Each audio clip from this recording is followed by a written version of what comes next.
Chair Lisselgar, do you have a motion you'd like to make?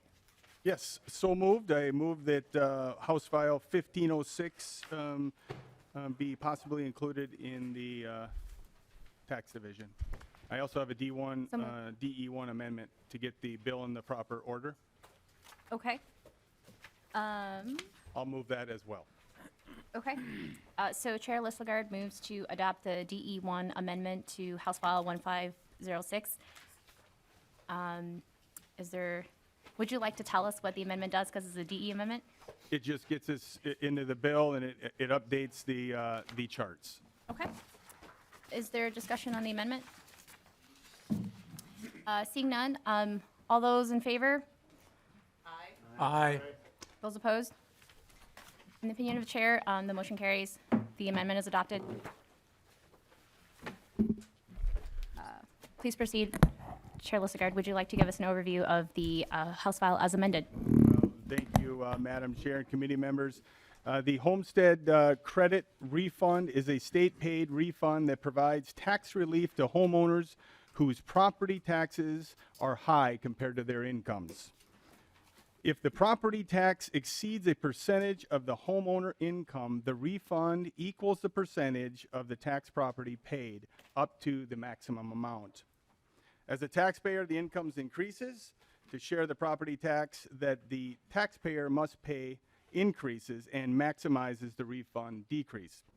To receive this property tax refund, taxpayers must file separately from the individual income tax form with the Department of Revenue. What does this bill do? It increases the maximum refund by $300 to help those paying especially high property taxes, reduces co-pays for all filers by 5 to 10 percentage points. Under this proposal, all homeowners claiming this refund would receive an increase, with the average refund increase being about $168. The benefit would go to approximately 582,000 homeowners across the state of Minnesota. I will tell you that if you look at there's no fiscal for 2024. In 2025, it's 97 million. In 26, it's 99 million, and in 27, it's 101. And I will tell you that this is going to be laid over for possible inclusion. As you guys all know, we're going to be hearing a multitude of bills today that it's going to leave us options as things proceed. With that, I do have a testifier with me, Madam Chair. Great, thank you. Mr. Jessen, please state your name and your organization for the record. Madam Chair, members of the committee, my name is Nathan Jessen. I represent the League of Minnesota Cities. Thank you for the opportunity to testify on House File 1506. I've also submitted a letter on behalf of the League of Minnesota Cities that covers and touches on a number of other bills being heard today. House File 1506 is a good bill that will help provide direct property tax relief to Minnesota homeowners with the greatest needs. Residential homestead valuations saw a significant jump in 22 assessments, and they'll take place in Pay 23, increasing by a statewide average of 17.8%, according to data from Department of Revenue. Those higher valuations are contributing to larger than average property tax increases on homeowners. This bill will provide broad increases to the homestead credit refund. The way the refund works is that as property tax rises as a percentage of a homeowner's income, the refund kicks in and provides relief from the state. The income thresholds that trigger relief range from 1% at the lower income levels to 2.5% at the higher income levels of the refund. So this bill will reduce those thresholds at some of the lower income levels and broadly increase the refund percentage for homeowners that are currently eligible. It'll also increase the maximum refund, and the League of Minnesota Cities is supportive of increasing property tax refunds like this as a mechanism just to provide direct property tax relief to taxpayers. So as the division looks at different levers to address rising property taxes, it should consider proposals like this. I'd like to thank Representative Lisselgard for carrying the bill and the committee for the time to speak today. Great, thank you, Mr. Jessen. So we're going to hold member questions for the end of the presentation. Next on my list, I have Leif Greeno.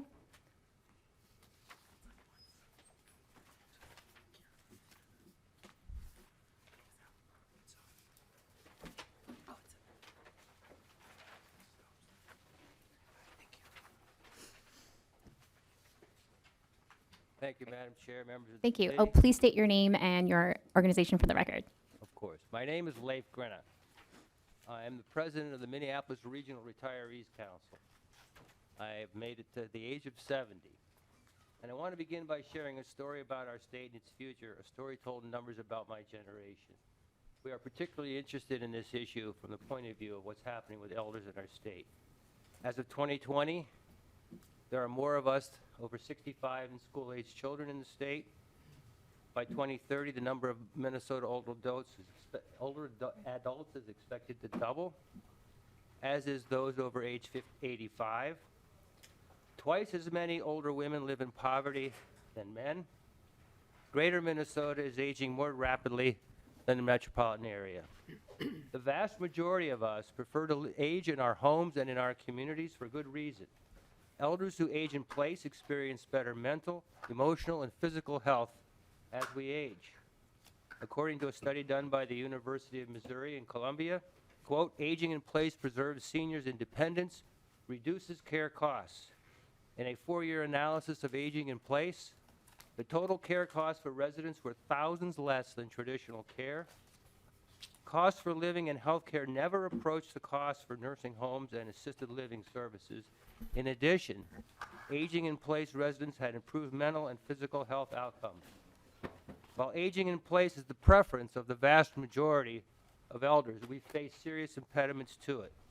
According to a study by the Joint Center for Housing Studies at Harvard University, quote, housing costs force millions of low-income older adults to sacrifice spending on other necessities, including food, undermining their health and well-being.